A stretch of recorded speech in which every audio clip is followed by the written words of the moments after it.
लोकसभा निवडणुकीत भाजप, शिवसेना, राष्ट्रवादी यांच्या महायुतीला अपेक्षित यश मिळाले नाही। त्यामुळे आता या तिन्ही पक्षांकडून आगामी विधानसभा निवडणुकीसाठी जोरदार तयारी केली जात आहे।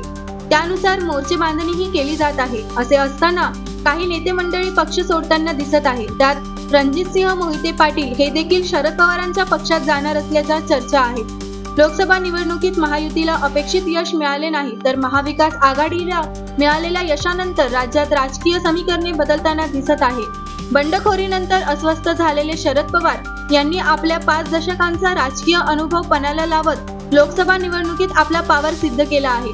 ज्येष्ठ पवारांच्या करिश्म्यामुळे राष्ट्रवादीसह भाजप नेत्यांमध्येही अस्वस्थता वाढू लागली आहे। दरम्यान विधानसभा निवडणुकीच्या पार्श्वभूमीवर शरद पवारांनी कंबर कसली असून समरजितसिंह घाटगे यांना गळाला लावल्यानंतर आता शरद पवारांनी आपला मोर्चा सोलापूरकडे वळवला आहे। सोलापूरमध्ये लोकसभा निवडणूक तोंडावर असताना धैर्यशील मोहिते पाटील यांनी भाजपला आव्हान देत खासदारकीची निवडणूक लढवली होती। आता रणजितसिंह मोहिते पाटील सुद्धा तुतारी हाती घेणार का, अशी चर्चा रंगली आहे।